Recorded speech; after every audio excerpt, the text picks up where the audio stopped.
Our next DLC for MechWarrior 5 Clans features Clan Wolf, and I am so freaking happy about that. Hi friends, I'm of course TTB. Let's talk about the latest announcement from BGI regarding MechWarrior 5 Clans.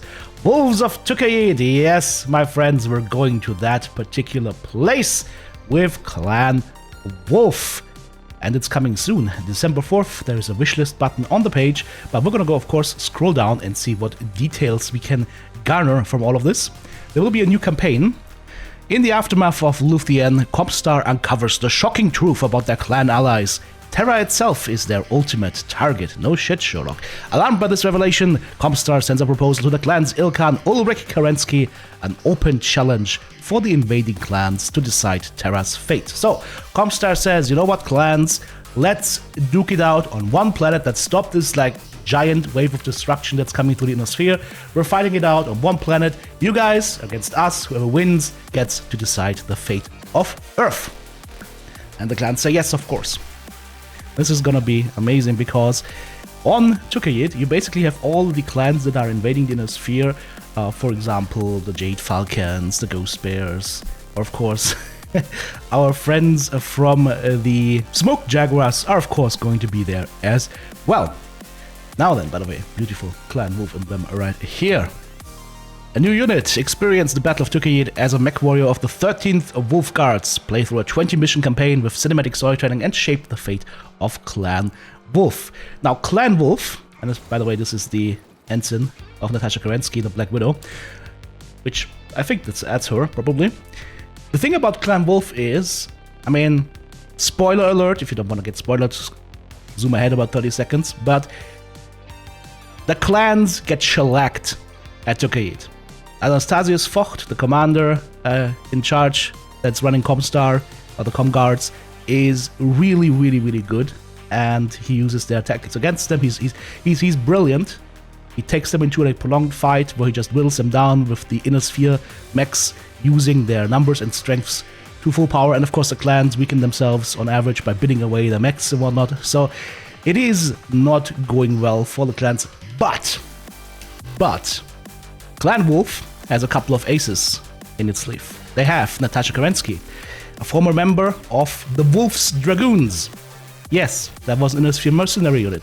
So, long time active in fighting in the inner sphere in a lot of big fights, well versed in tactics, and of course they have Philan Kell, a inner sphere mech warrior from some of the highest lineages in mech warrior you could have, who is indoctrinated into the clans, becomes a clan member, and of course is also well versed in inner sphere tactics, and they're using that to their advantage. As far as I know, Clan Wolf is actually going to abandon Zelbriggen, which is the ritual combat of one-on-one, in favor of, hey, there's a mech over there, everybody focus fire, goodbye.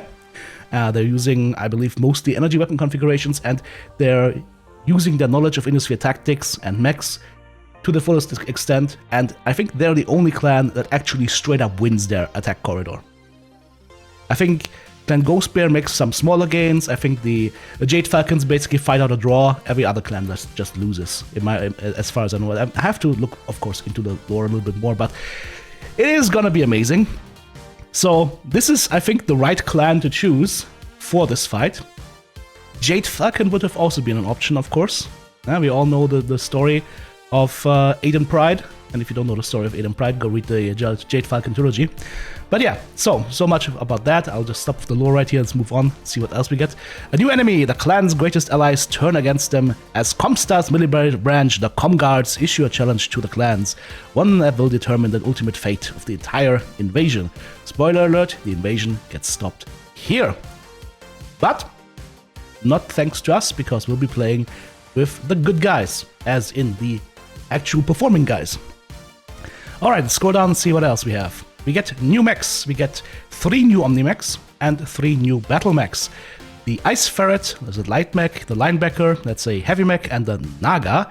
That thing I am not familiar with. Let's have a click on that particular mech. Looks a little bit, from the design, like a smaller, more compact longbow. Very interesting. Now the Naga is a 80 Chon clan Omnimech, and that thing is actually capable of carrying the Arrow 4 system. That will be interesting. We also can swap through the other mechs right here. So first of course, here we have the light mech, the Ice Ferret or Ice Ferret. Then right here, the Linebacker, the Naga. Then we get, of course, the Incubus with the beautiful high mounts and machine guns. We have the Hawk IIC, which was recently added to MechWarrior Online. So of course, it's not a big step for them to take these mechs that they already have, take the models, export them somehow, and get them into MechWarrior 5 Clans. I think that's a genius way of doing things. They already have built that stuff. Why build it 10 times over, right? So that's nice to see. And my favorite office in MechWarrior Online as of like last year or so, the Bane, which basically it's a four-letter word, Bane. But if you are on the inner sphere side and you're seeing this thing coming at you, you're thinking a different thing, a word that starts with F, because this mech's firepower is just straight up ridiculous, and it's gonna be interesting to see what we can do with this thing. But I have a suspicion that this will be the new strongest mech in the game, potentially. It all depends on what PGI decides to do with the ballistics in the game, because as you know, I'm still of the opinion in MechWarrior 5 Clans, ballistics and missiles aren't where they need to be in terms of performance. That could change with this DLC, but we'll have to see more about the information on what's coming for us to have a clear idea there. New weapons! Equip Arrow 4 artillery to your mech or call in artillery support to devastate enemy positions. So this is Arrow 4 being used. As you can see, the missile launches from the tube, goes straight up and then hits straight down. Basically very similar. Yeah, this actually looks a little bit like a Javelin missile launcher. Has not that much ammo, and it's shooting single projectiles, of course, but they should be super hard hitting. Naga also, by the way, we can see right here, is equipped with double Arrow 4 launchers and triple ER small lasers. That is it. That's all they get. That's an interesting bridge over there. Does this bridge get hit? Let's see. Yeah, the explosion is strong enough that actually the bridge slightly cracks, so that might have a AoE component to it. Okay. And then we have, of course, the familiar from MechWarrior 5 Mercs. Artillery strikes, you call down artillery on targets and they get wiped out. Right now they're calling down artillery on Hailstorm artillery. I don't... No, get Hailstorm artillery. Get it out of here. Get it out of here. I don't want to be walking through artillery fields for 10 missions. PGI, please. Please. One mission is okay.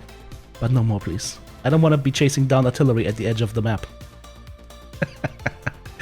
I said it right now. Let's see what we get in the final game.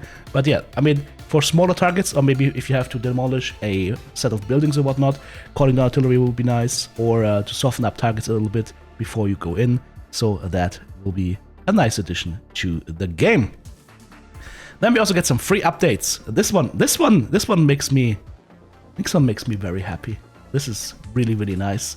We're going back into a more detailed mech lab, away from the baby's first mech lab and over to a more easy to use mech lab for PC gamers.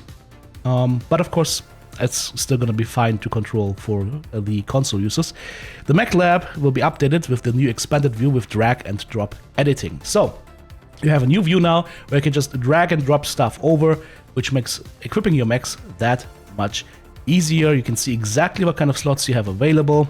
You can also see exactly which slots are fixed. You can see the engine in here right away, where the gyro is and everything, so that is nice to have. And of course, the Linebacker right here is showing up. Let's see, is anything new? No, 65-ton heavy Omni-Mech XL390. Okay. Also, the jump jets will get refactored. Jump-capable mechs are now more maneuverable in the air with vectorized thruster controls. Look at this thing go! That is cool. That's gonna make jump jets a lot more fun to play, making the mechs with the jump jets a little bit more mobile, while still not going Gundam style or Armored Core style. I think it's a really, really good choice, because that allows for some fancy maneuvers and actually gives the jump jets way more value. Hopefully we can use them to a great extent to find like different areas where we can shoot at enemies, utilizing height advantage or whatnot. So this could also be very cool and very fun as well. The Hawk IIC is a great poster boy for good jump jetting. Okie dokie. Join the hunt. Wolves of Tukayyid coming December 4th. I'm super excited about this DLC. I just hope PGI adds a nice buff to ballistic weapons and missile weapons as well to this DLC. That way, ballistics and missiles would be elevated to the same level of lasers, and stop nerfing the energy weapons. You've already done that. They're in a good spot. Don't touch them. Touch the ballistics, touch the missiles. They need a little bit more love.